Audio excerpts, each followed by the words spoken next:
Welcome to Rock Talk. I'm your host, Kayla. And I'm your host, Willie.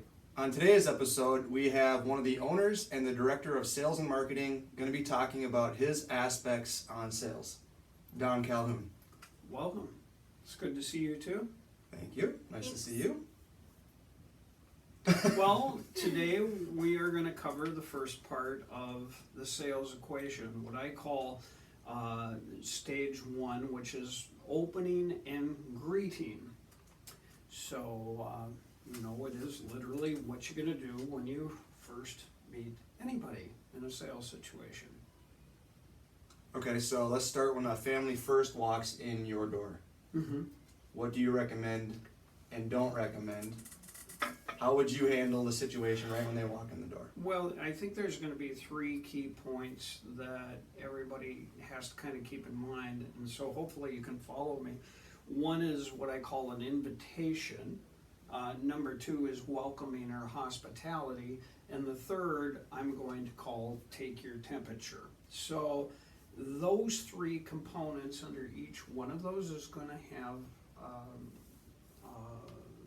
information which I want to partake. So let's take the very first one, and that is invitation. Have you both been obviously invited over to somebody's house or to somebody's business or somebody for a dinner party, right? Yep. Mm-hmm. And you've gotten there, and what happens when you don't feel welcome? It's awkward. It gets very, very awkward. So the invitation that we all must think about is the invitation must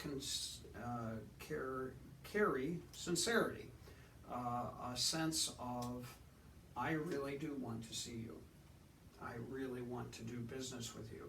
And most of invitation, when we think about that, is really at its essence taking the prospecting thing. When we do advertising, when we send out literature, when we call somebody on the phone, most of that would be how we intuitively think of the invite. But I'm going to turn around and say, no, let's talk about it right when they walk in your door of your business.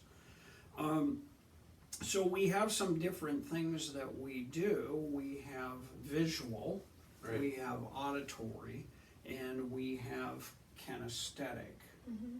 Okay, those are your three main stimuli that anybody has when you get to meet somebody. So I'm going to ask you to, and feel free to jump in, when you're talking visually, what would be things that are visually inviting?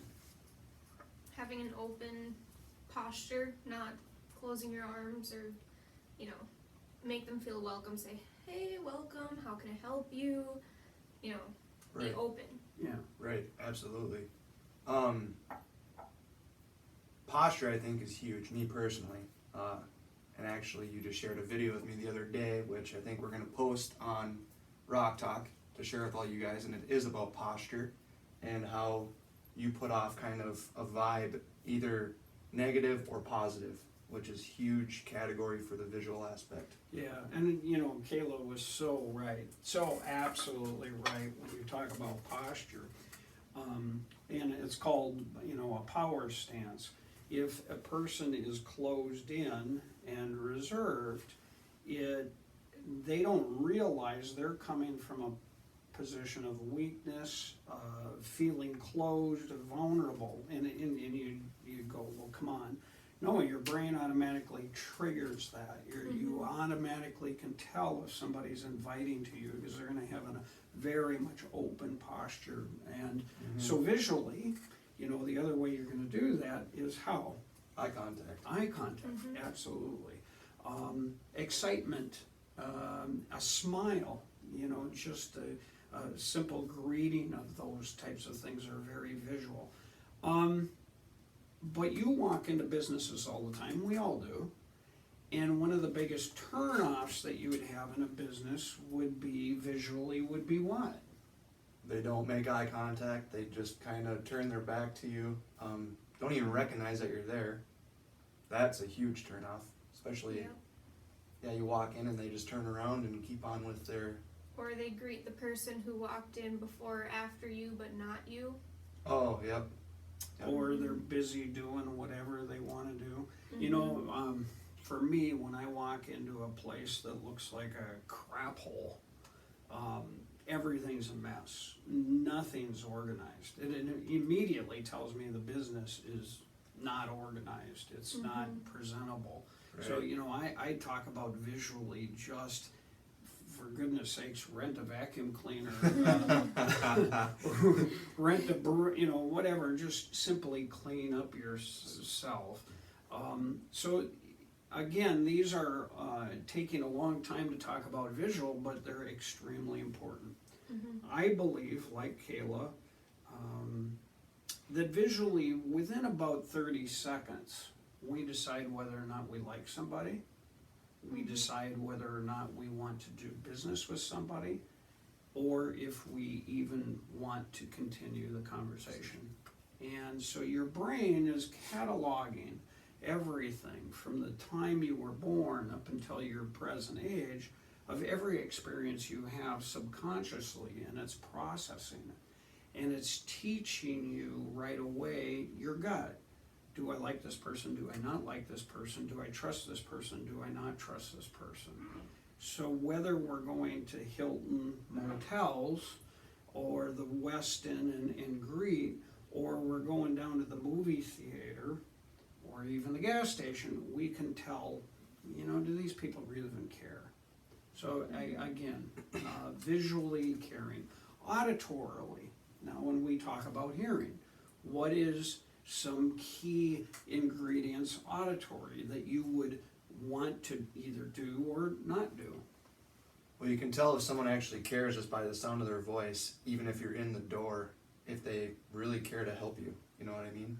Because sometimes I've gone into places where they almost sound sarcastic, or grumpy, or they just don't even, they don't want to give you the time of day, and you can just tell in their voice.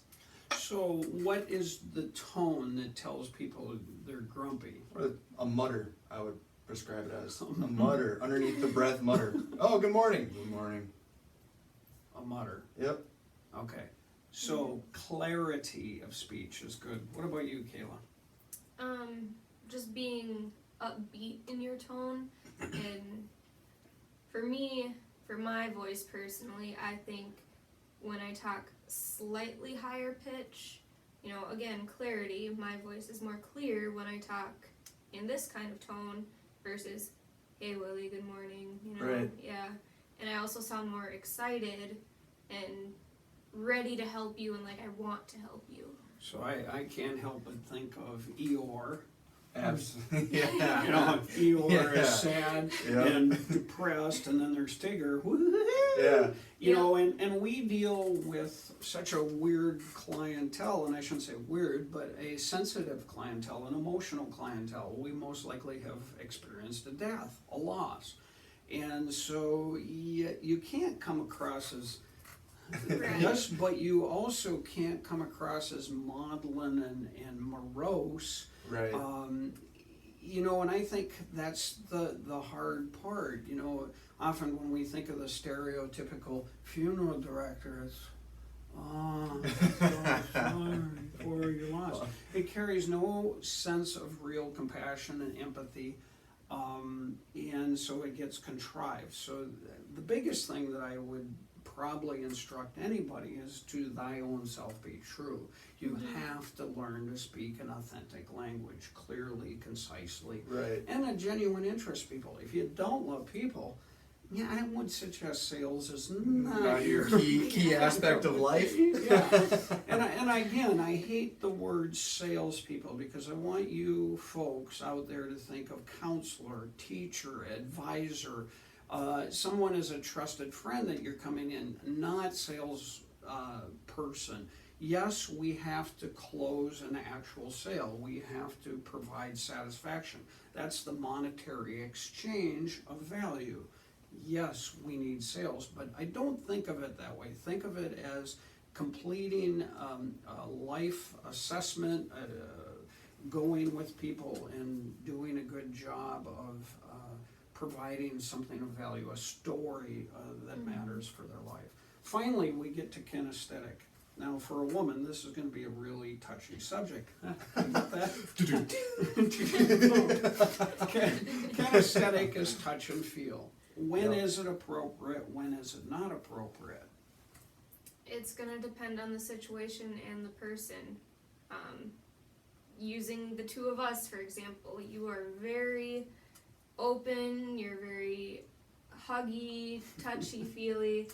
Me, on the other All hand, true. I have to feel comfortable first before I want to give somebody a hug. So I might not want to hug you within 30 seconds of meeting you. I want to get to know you a little bit more, and then maybe at the end of our meeting, we can hug or say goodbye and thanks and all that stuff. But really, it's going to depend on the person. So probably reading their body language, try to see what kind of person they are. Are they a little bit more reserved and maybe not wanting to do a hug? Maybe a handshake would be better for them. Or if they are more open, and then maybe. So here's the paradox that Kayla brings up, and it's an excellent paradox, and it's called the wedding paradox, the wedding dance paradox. Most people go into a party setting, and everybody is reserved, withdrawn, their nonverbal languages may be whatever. And you get a Willie comes along who is a Tigger and Yep. an out there character, very. You need actually that breaking of the ice. So my problem is, how do you balance those two? Because if I stay in a sullen state and a reserved state and non-kinesthetic state, it doesn't show any form of inviting. But if I, in a case like you, advance that too fast, I really scare the daylights out of you and I send you off the reservation. Mm-hmm.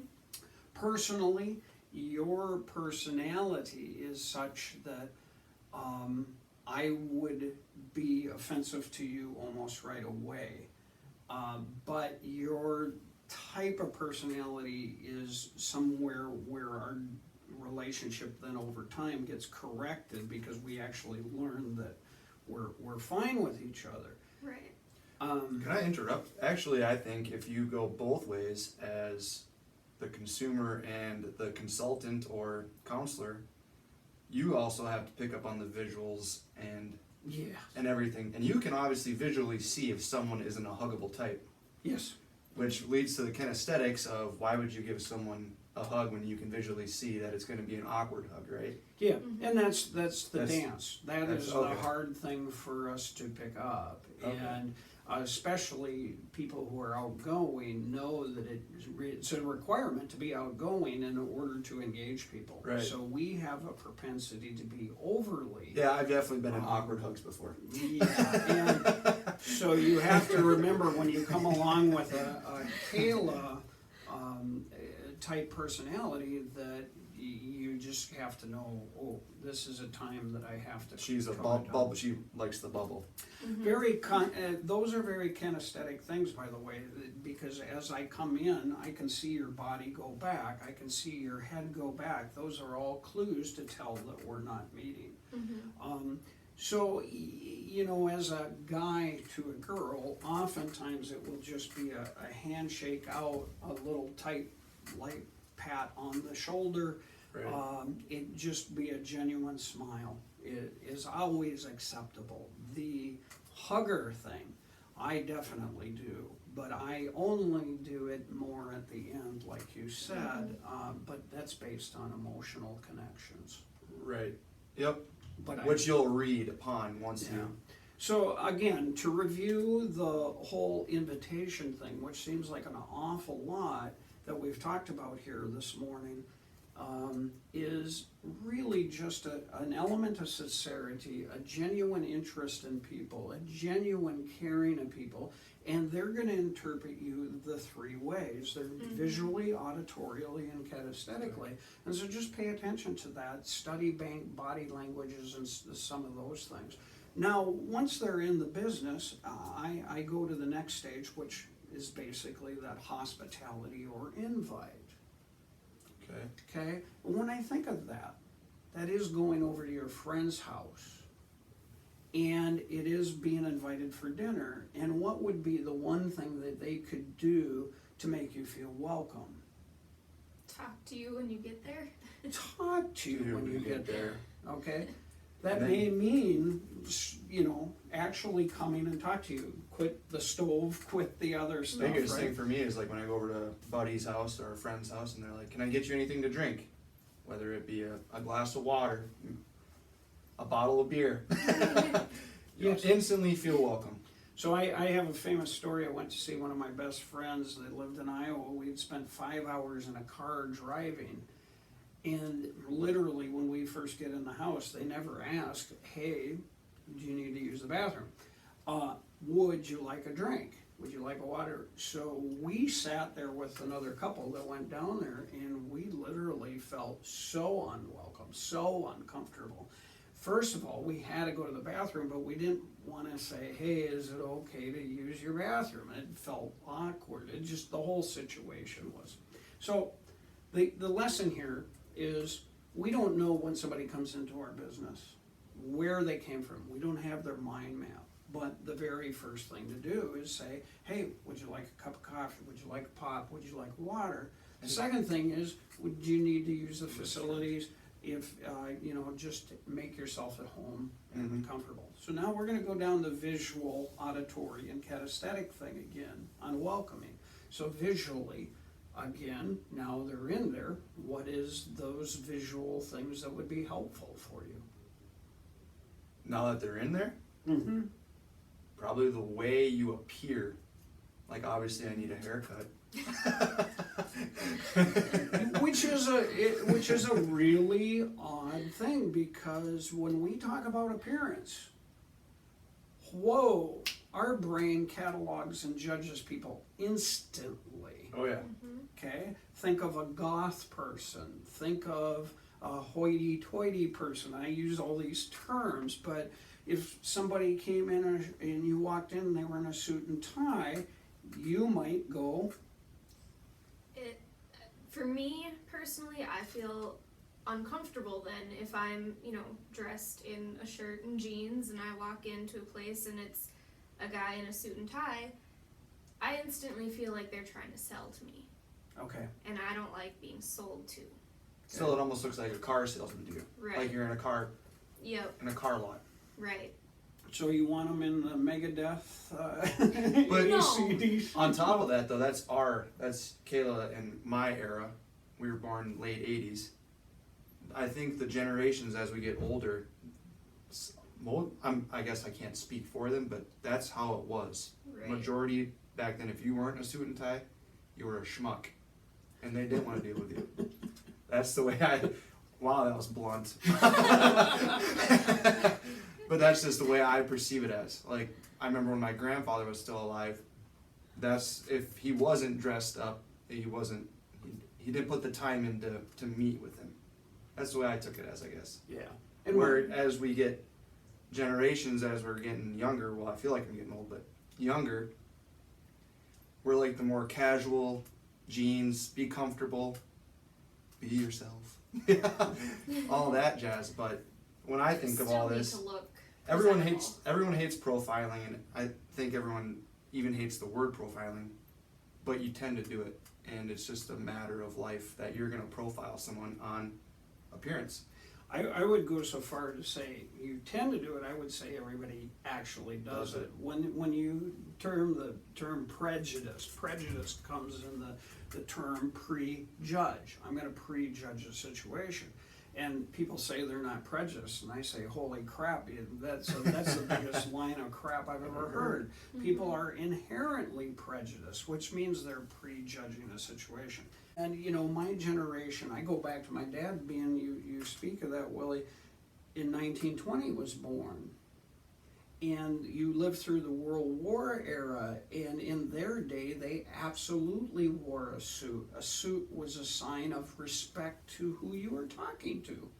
It wasn't so much yourself, it was that you cared enough for the other person that you chose to be in your finest. Absolutely. Yep.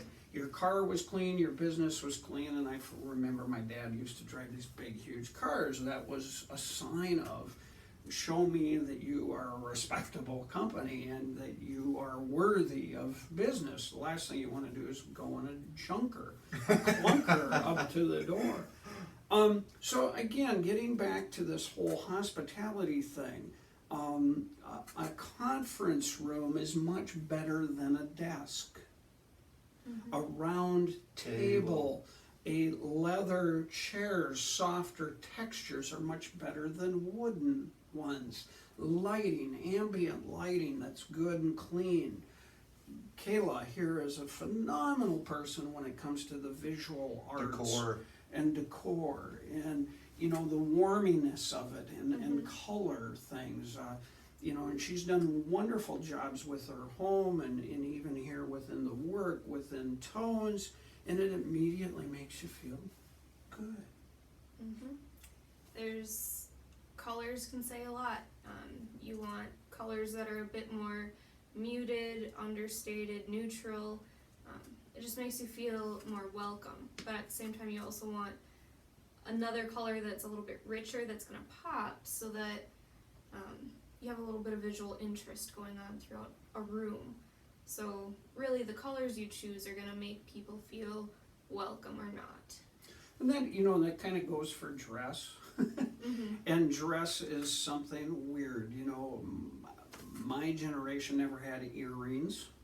We never had nose earrings and tongue things and everything else. And, you know, speaking of that, that was very hard for me oftentimes to actually pay attention to the person, because I would be paying attention to the jewelry. And, you know, that took actually training. I do not want to, if I'm going to truly respect anybody, I have to respect them as an individual. I have to see them as an individual. I can't prejudge the color of their skin or how they grew up. We were all in sales and dealt with many people. We've had many a time where somebody showed up in a clunky car, dressed like crap, and bought a beautiful memorial, beautiful morning. Yep. And we've had the other, right? Oh yeah. Yeah. I've seen Escalades come in with, and then they get a 1/8 by 10. So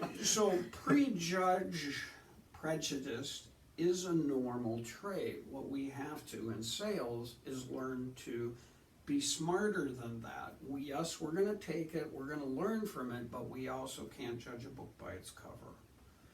So when we go into auditory, oh wow, is this powerful stuff, because the words you choose convey enormous message. The problem I have, and I'll call it Stearns County syndrome, is I read a lot, I study a lot, I watch a lot of movies, I am what you would call someone who has always been wanting to learn. So my vocabulary is higher than the typical. Oh yeah, you betcha. So I get these blank looks a lot of times because they don't understand what I said. And to me, the language was painting instead of primary colors. It was painting in pastels and other tones. So instead of saying somebody was lazy, I may say they're lethargic. It was a different way to say it. But I have to be very careful because words carry meanings, and I have to learn to keep things clear, simple, and concise.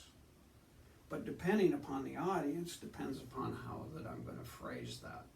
Right, that's what I was gonna actually lead into, and you covered it. So I'm gonna really key on a couple key words here for you too. What do most people use offensively in language when they're in human interaction that they don't realize that they use? It's a tough one. Yeah, I'm not sure. Okay, I'm gonna paint the picture for you. Do you like egotistical, self-narcissistic people? No. Okay, you both said instantly no. Words like I, me, this is very much egocentric. When you deal with people and you deal with families, you have to be more about them, and you have to use words about them and get rid of the I, me. Now that's hard to do because we live in this head of ours, and we tend to always phrase things from our perspective. So you would say, well, Willie, I think this. Instead of saying, Willie, what do you think? Yeah. Okay?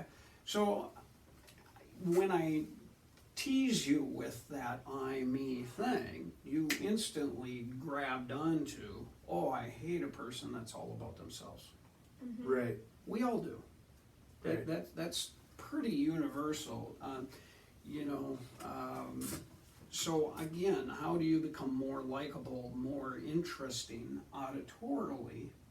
It is really just asking questions. Who, why, what, when, where? What brings you here? Where did you come from? Yep. The old weather thing is old because it's kind of meandering, but sometimes it works. I mean, it does. I mean, if you just come from a blizzard, you go, oh, wow, what a blizzard we're having outside. And they go, yeah, boy, that was terrible. Oh, yeah, boy, we almost went off the road. Those are common icebreakers. And what are icebreakers? Get the conversation rolling. Get the conversation rolling. In a sense, what you're trying to do is create a comfortable environment where flow of information and things are going naturally. Right. So what we all do is we go to unnatural, we come from an unnatural, unfeeling environment, and we want to initially feel, but we don't know this person. So we engage in what's called small talk.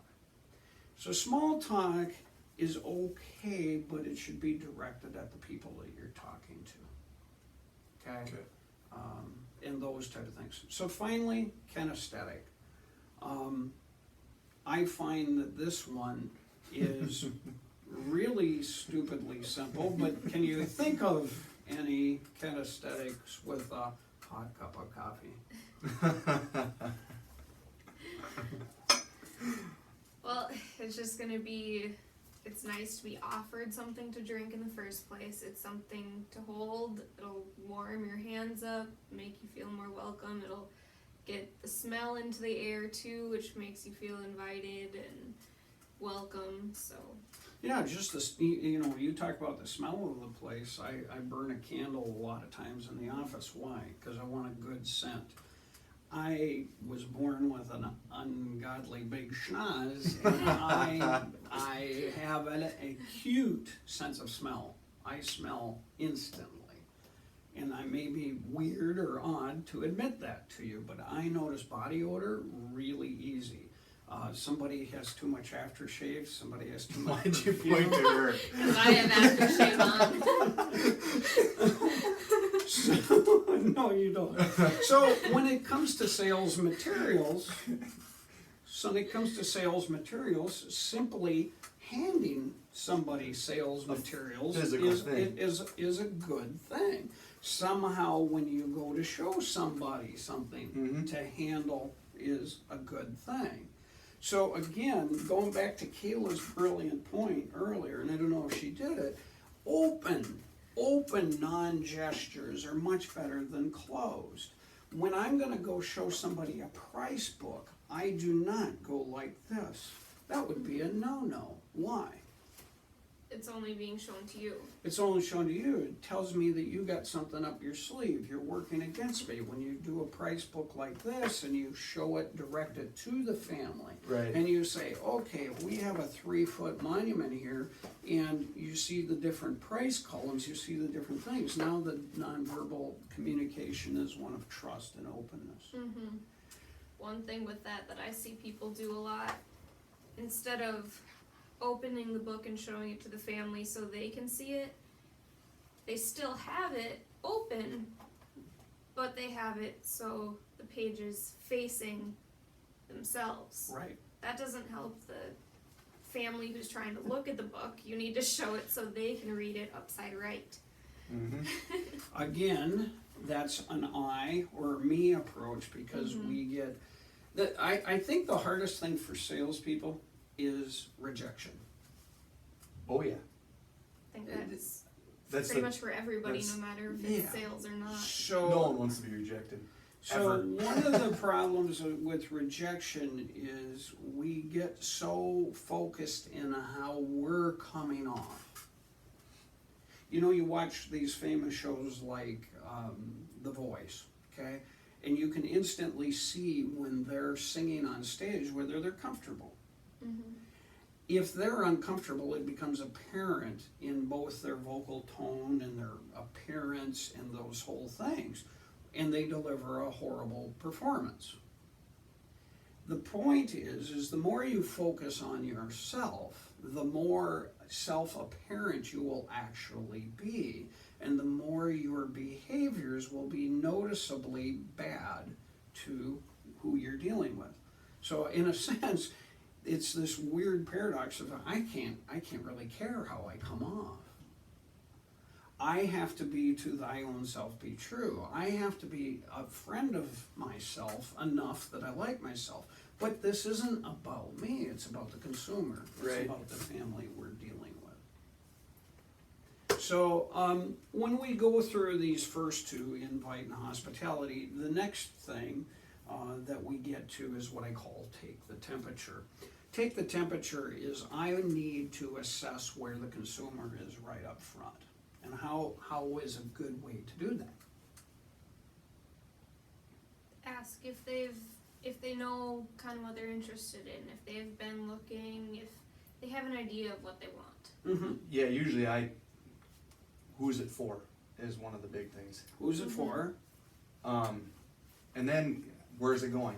Where's it going? Because of course you have your cemeteries that have regulations that you have to keep within. So that's going to be actually one of the bigger ones, I feel, because you don't want to take them down a path and have them go through this whole process and they can't even put it in the cemetery. Right. So I mean, I think of that who, what, where, when, and where. That simple. Those are easy to remember. Who, what, why, when, and where. But who's it for? You know, where's it going to go? Did you have anything in mind? Now, the key ingredient for taking the temperature is dealing with not judging at that moment. You do not want to rebuttal. You do not want to tell or be argumentative at all. What you're doing is you're just gathering information. That's all you're doing. So if they say, well, I went to XYZ Monument Company, you go, good. What did you see that you liked? Was there a color you liked? Was there a finish you liked? Was there a size you liked? When you have those, you're just discovering. And you're just basically taking those acorns and putting them away in the tree. And you're going to use that later in your sales presentation. But the key is, again, don't react to that. Oh, you went shopping. Oh, you can't go shopping. We got the best prices. Right. No. Smart people shop. That would not be what you want to do. Right. So preconceived notions, as we wind up this session, in the front of your design book, this is actually here for you to help. And it's in this first thing, it's called the first step. And it says, who's the memorial for, deciding where it's going, are there any rules or regulations, and communicating any initial thoughts. Did the customer have anything in mind? And that's labeled the first step. This whole talk, thank you so much for joining us, is long, but the actual process in real life, probably 3 to 5 minutes at tops. And so we've went hugely in depth at what seemingly is in a very short time period. So again, what I want you to pay attention to as the audience is to know that you're going to have this planned out well in advance. you're going to have to do those things, and you're going to have those things. But I want you to think of the visual ways in which you connect, the audio ways in which you connect, the kinesthetic ways in which you connect. But I really want to keep it utterly simple, is, hey, you're invited into our place of business. I am so glad to see you. And is there anything I can get you? How is there any way that I can show hospitality? Would you like a nice warm cup of coffee? Would you like a refresher when you see it getting down? Would you need to use a restroom? And don't Are worry you about comfortable? rejection. Don't worry about rejection. And don't worry about rejection. And I tend to, we all deal with rejection differently. I tend to be very vocal and upfront about rejection, which is not a normal style. But if, you know, like Kayla, if I literally sensed she didn't like kinesthetic touch and I offended her, I would probably say, ooh, I hope I didn't offend you. I can see that that was uncomfortable for you. Am I correct? And she'd say, yeah, I don't like that. And I'd say, geez, please forgive me. I'm going to step off. She'll give me a free do-over, but I will usually address it. That's not normal behavior. Most people would ignore it. I tend to be not an Address it. ignorer. That, again, that all has to be your own style. So I'm going to end with this, on reflecting of this for any thoughts or notions that you want to add in the end. For our audience, based on this initial stage, what worked for you, what didn't work for you, any helpful hints that you can maybe share? Right now, my biggest thing is, because I'm fairly new at this, is sit back, take a breath, and just kind of relax. You probably could actually view this on the video, and how I started off was kind of not comfortable, and I usually don't get embarrassed very easily. But when you come into the rejection stage, I absolutely can't stand rejection. I want everybody to like me. But yeah, as you watch on the video, I'm sure you could tell I start to get more relaxed because I finally come to my place of just relaxation. Just have fun with what you're doing, you know. Even though it's a sad time, just enjoy it. And just as far as the emotional side of meeting with the family, you don't need to be all sad and depressed. We're hoping that your family can be there to try to celebrate the life and put that life into a memorial. But, I mean, keep in mind with each family that sometimes you do need to be a little bit more somber, but you don't need to fully go down to their level of sadness either. You can be there to try to be supportive and helpful, but you don't need to get depressed yourself in the process. And then I would just end based on both your things is human. All we ever want, any of us want, is to be connected, to feel a part of something grander than ourselves, that we have family that we love, we have friends that love us, and that we're connected. So it's a genuine, sincere interest in people, a sincere desire to make lives better. I had a laugh at Willie's comment of nervousness and how much more easier it got. If you were at all paying attention to the early video, I'm like this with the coffee cup because I have no idea. Should I drink the thing or should I not? So I'm just probably, and then after you get into the flow, it just doesn't matter. And so it's the same concept with families, I feel. What we just kind of did. Does that make sense? Yeah. So the next lesson that we're going to be going into is what we call the agenda phase, and we will break into that in our next video presentation. So thank you so much for joining us. If you have any questions, any notes, please give our staff a call. If you'd like to discuss anything that you learned here, please be open. We're here to support you in any way, shape, and possible. And thank you too for having me. Yeah, absolutely. Thanks for viewing Rock Talk, and thanks Don for the nice interview. Cheers. Cheers. Cheers.